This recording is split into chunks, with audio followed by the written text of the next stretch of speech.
Okay, guys, let's talk about electrical. I have a rule in my house on my bench. I never ever plug in a machine before I take the motor apart. This cutie right here is a perfect example why.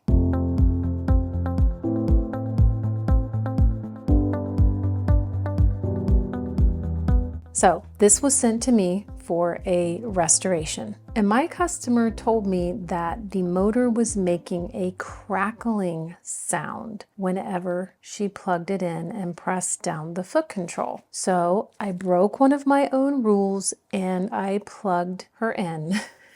And I didn't catch a crackling sound, but I did see some smoke. So after I got some of the other parts off, and of course unplugged the machine, I got the motor off. Let me show you what I found right away.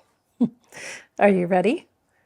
Ta-da! Check it out. Look, this is not good, guys. And this is something that I want everyone to be aware of. When you are purchasing a featherweight that's new to you, especially if it's on an auction site or really anywhere, you really need to have the electrical service by yourself or someone else. Don't plug these in. This was hidden where I couldn't see it. And there was no way for me to know that the wires were in this condition without removing the motor from the body of the machine. So while I have you here, let's see what other surprises we can find.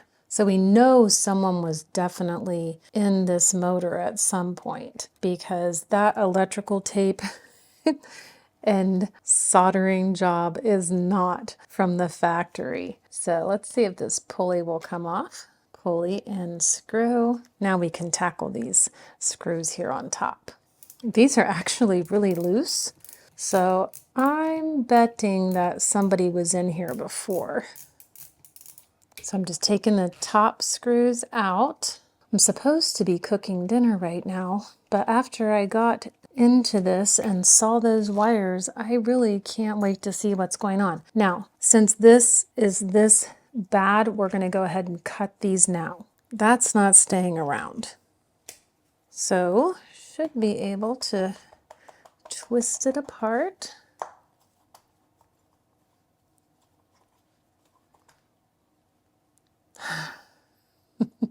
Look at that. Oh my goodness. There's electrical tape wrapped around this portion of the field core, and look at this. It is cooked. So, what do you think?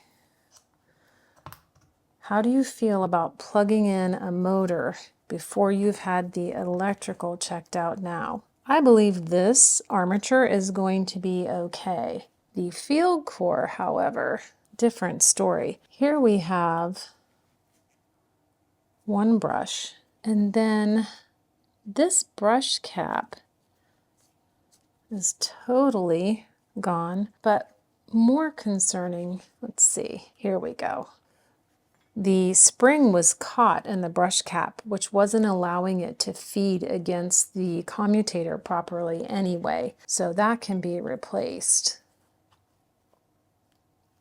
Look here. Do you see the wire here? This is from the field core down to the brass brush housing. And look, it's totally cracked and the wire is exposed. So theoretically, if this wire were to hit against something metal, you could get a nice zap. And I don't know how thread got in this motor, but it did. So this will be fun to fix. The good news is that it's not a throwaway. I can't salvage this, but I have spares that I can replace the field core for this motor, and it should run fine. But anyway, I wanted to show you that and just encourage you to please have your motors serviced. If you buy a machine, any vintage sewing machine, and it's new to you, have someone you trust check out the electrical for you. It's just not worth it. Okay, back to work. I've got dinner to make. Bye.